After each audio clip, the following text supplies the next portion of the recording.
So for this video, I'm going to show off Deimos. Now, when you first start, you enter the Cambion Drift. When you arrive, two NPCs will introduce themselves to you. And this isn't where you spawn. You spawn like somewhere around like over here, I guess, or something. But they will lead you over to here. Now, this is Deimos, an infested derelict, and the outside of it is completely planetized, basically. And say hello to one of the mechanics of this place.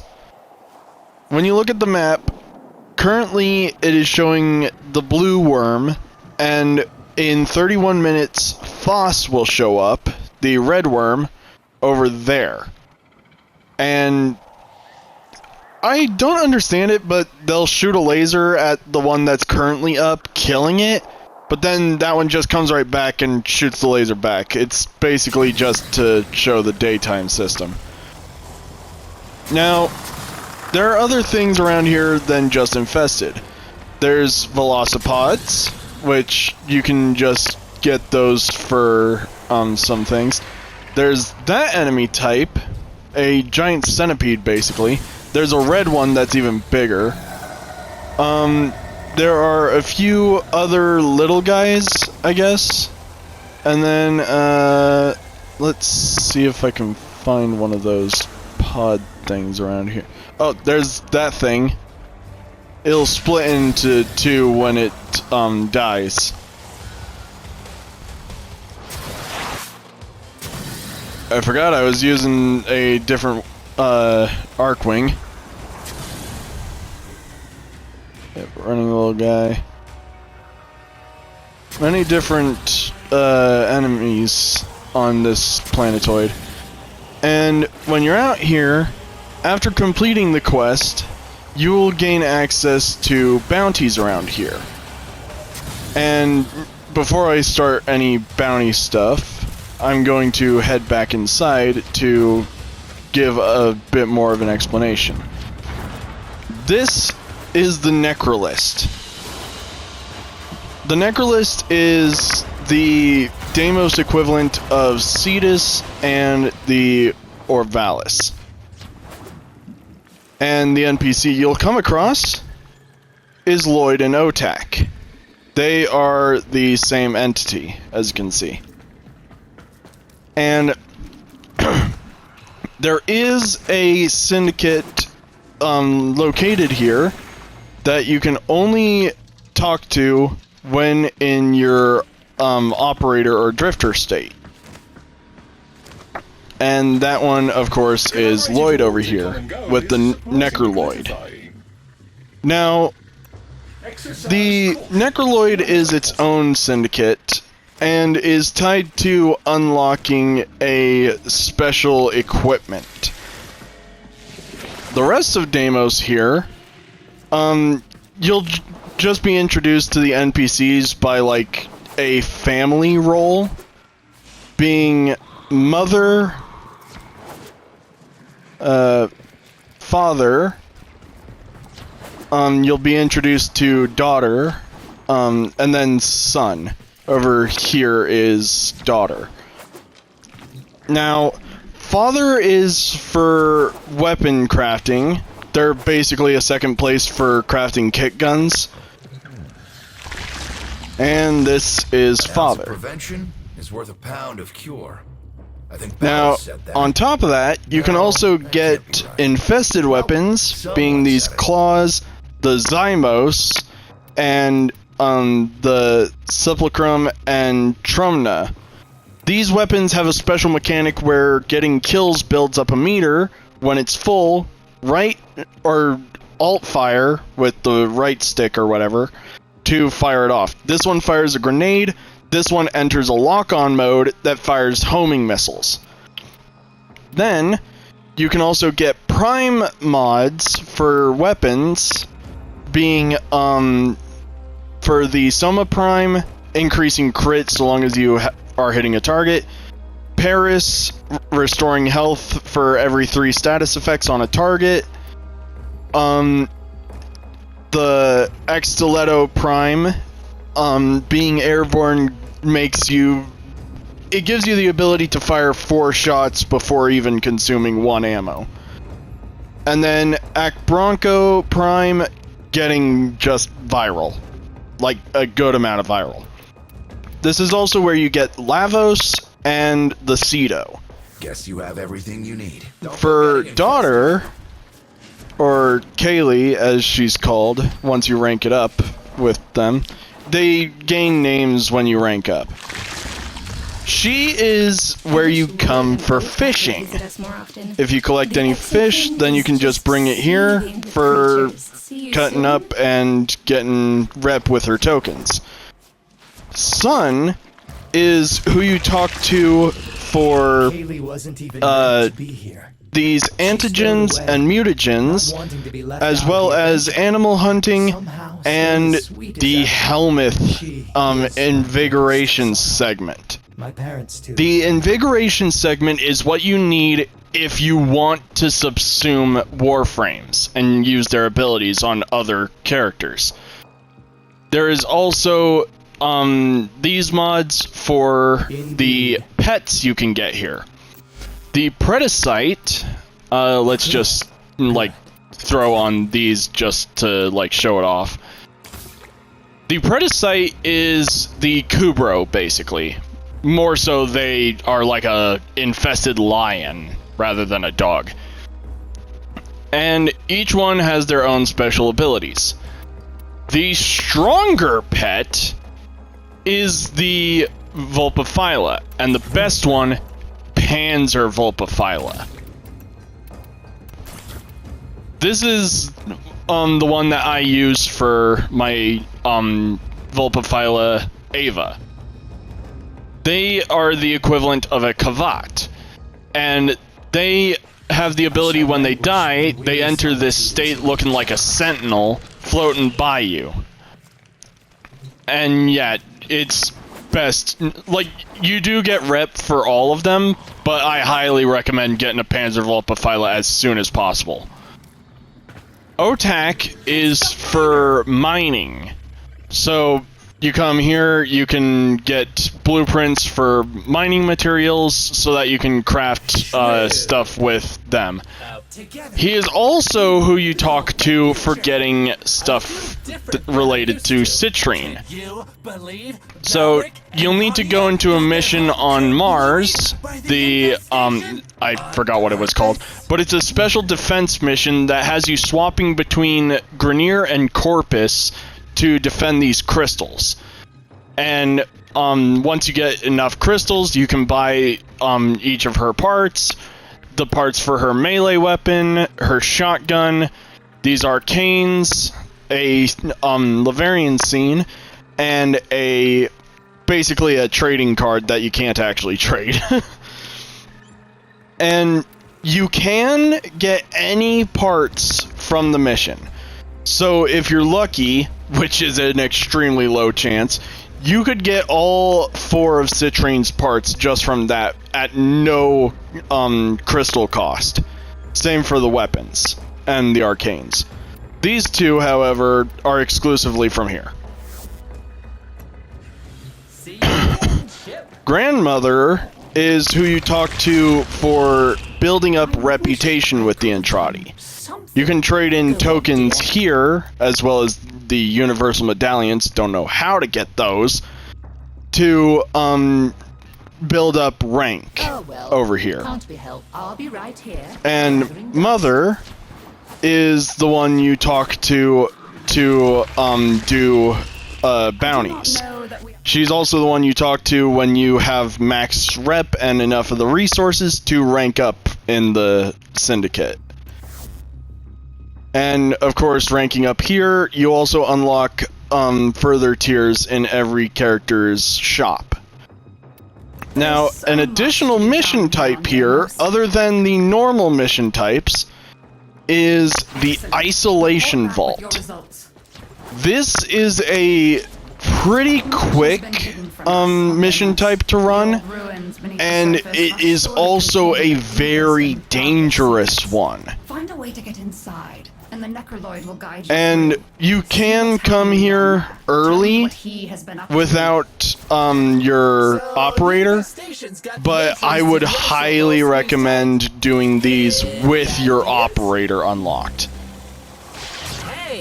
So what you need to do, of course, because Foam is currently up. That's the name of the blue worm.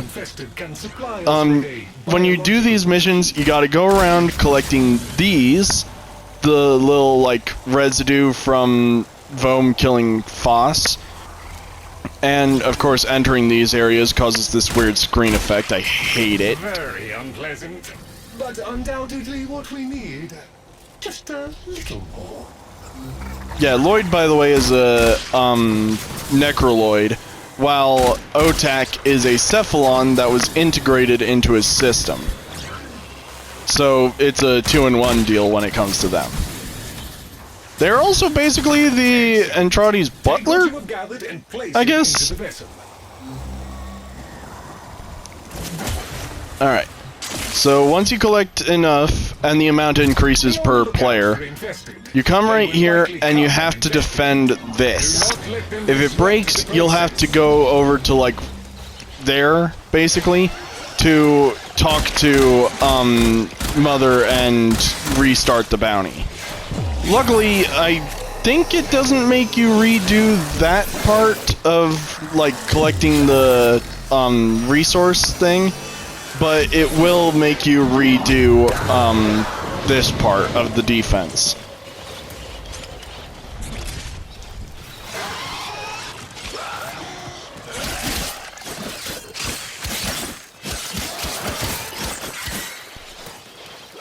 I don't know why I'm still running with the Skajati. I should have swapped.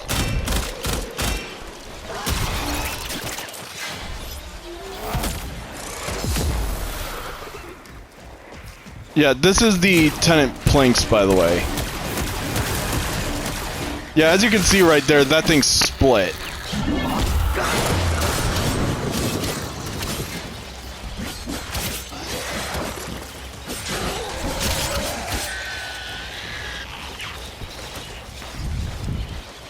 Also, this is basically considered the water around here, but because of how viscous it is, you can't fish like normal.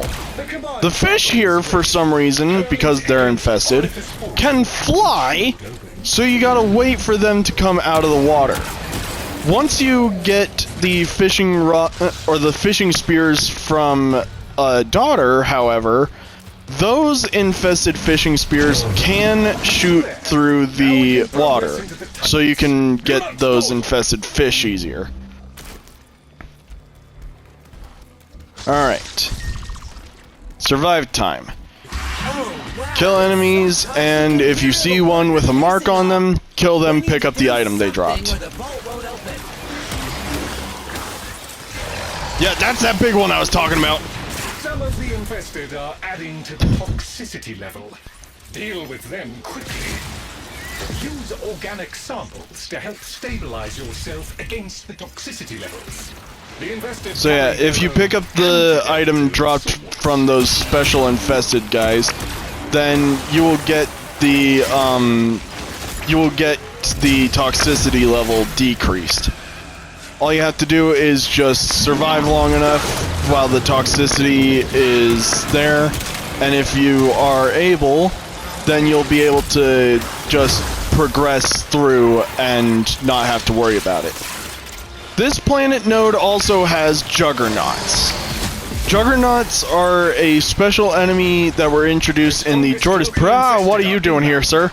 This is their last gasp. Alright, I forgot that they could be friendlies. But, so that is a Necramech. Necramechs are a special, unit here. And this one is actually a friendly. They can show up normally around here during Vome's period, walking around. if it's Foss's period, they will be disabled, and you can actually take control of them with your operator. Now, here's the reason why this area is dangerous. The ruins await. Once you enter the ruins here... There is a guardian here. A Necramech. Yeah. To destroy it so you can explore the ruins. Okay. I'm fighting Necramech with Necramech. Come here, boy. While disabling one arm is a good start, the Necramech remains 82% combat effective. So yeah, the only ways to damage them are their arms, and their back or face. And once it's down, now, you may see a bonus there. That is because around this area, there is a path that leads to a door. Now, if I could just find that door. Because, yeah, they decided let's double the length of a stinking area for these caves now. Oh, yeah, this is a special little challenge here, by the way. If you complete it, then there is a Necramech down there that you can pick up and take control of here. But this is a chance spawn room tile set.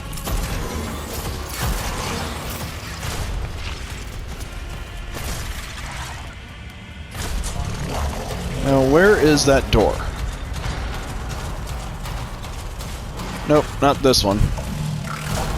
Oh yeah, these things right here, they can be a good resource farm. There are different ones, each based off of the, I don't know what the system is. Okay, so here's the room. I will take you to the safety intervals. So, a good thing about the Necroloid, he can actually be healed by void damage. So, your operator can heal him if he gets low on health. So yeah, it's a escort NPC that you don't fully need to worry about. Extended and reinforced many times.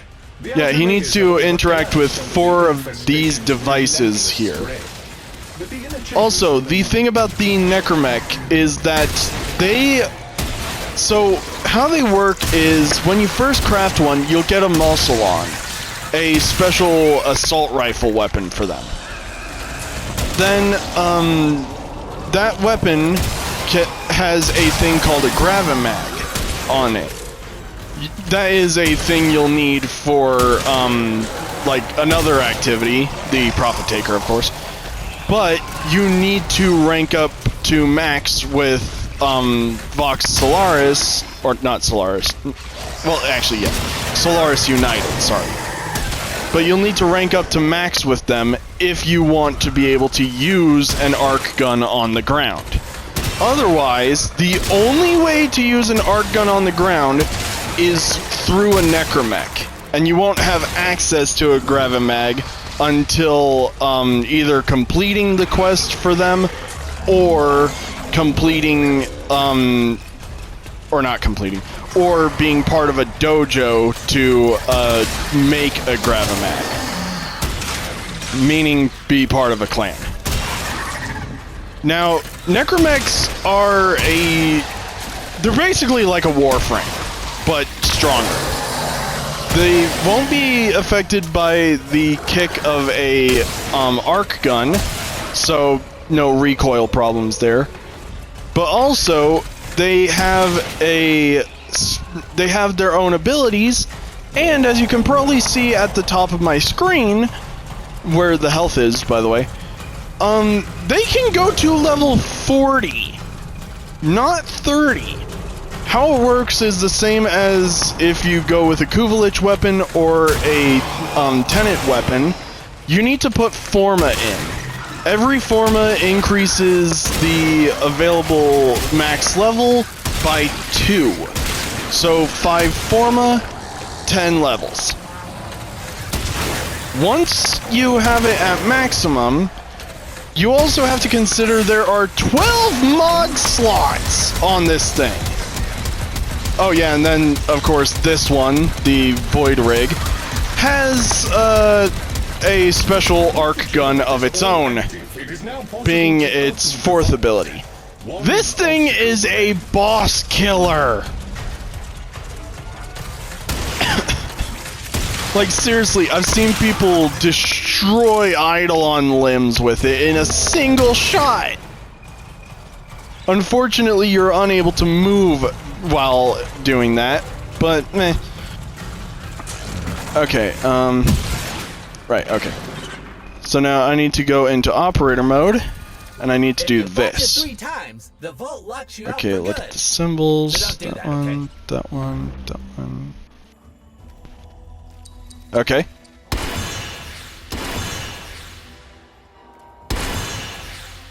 I do not know what Put in the right sequence, and you can come in here.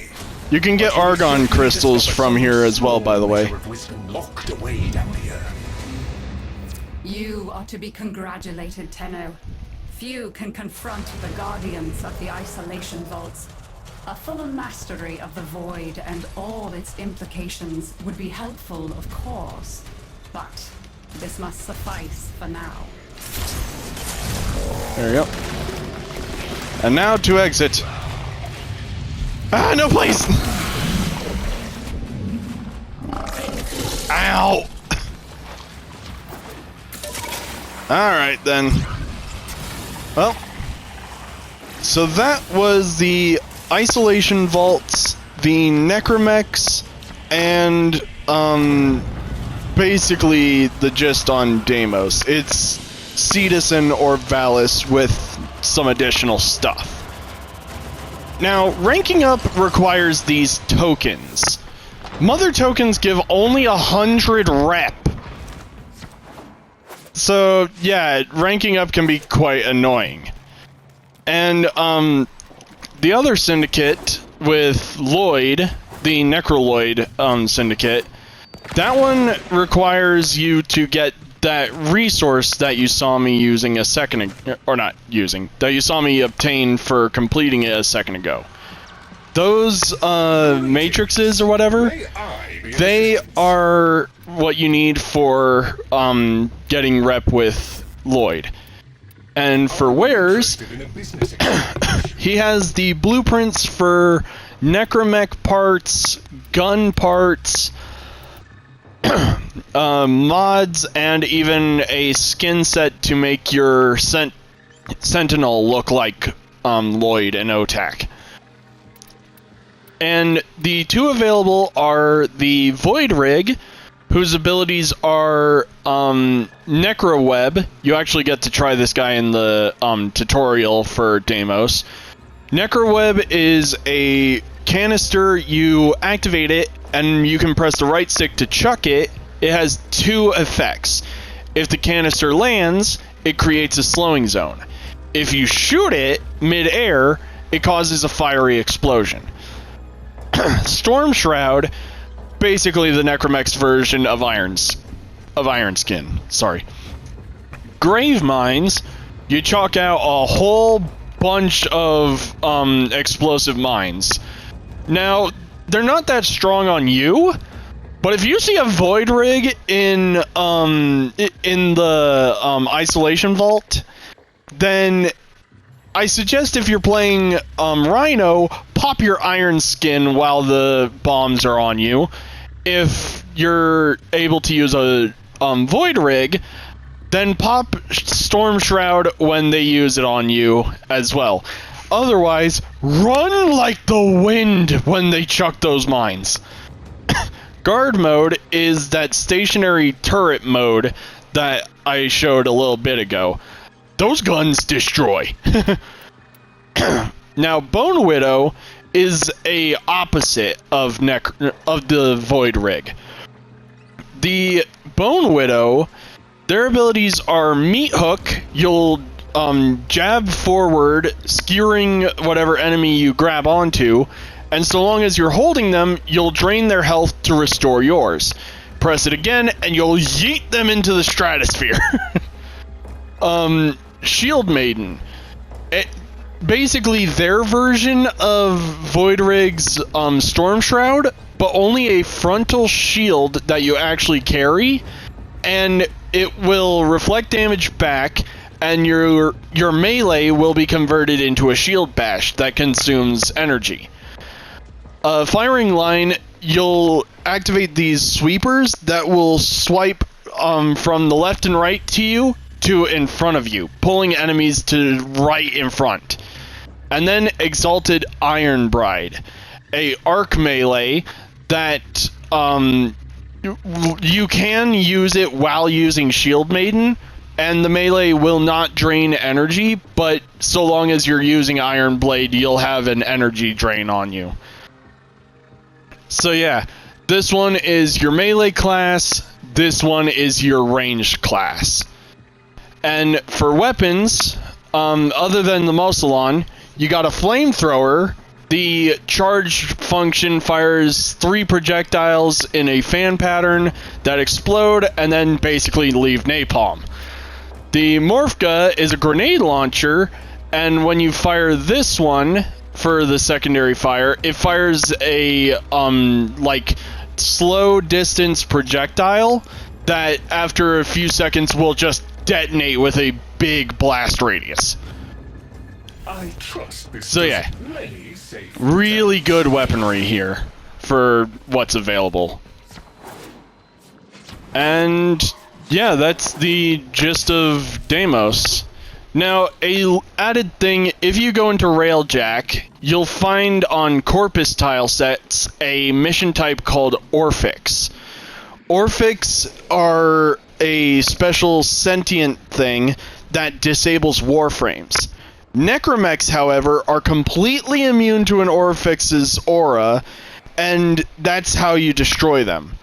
Now, you may be wondering, well, why would I go into those mission types if I don't have a Necramech? Necramechs are littering the map when you go into the actual ship. So you will be able to have a like a base variant Void Rig.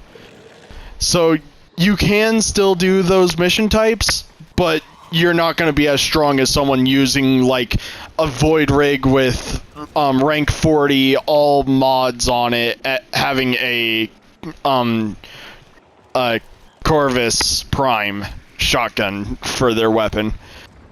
But yeah, you'll at least be able to do stuff in those mission types, not be left out. And that's the gist of the Necrolist. So now that that's done, I will be going over Call of the Tempestari next, so that you guys will be able to see a bit of Railjack gameplay and be able to see one of my favorite missions of all time. See you then.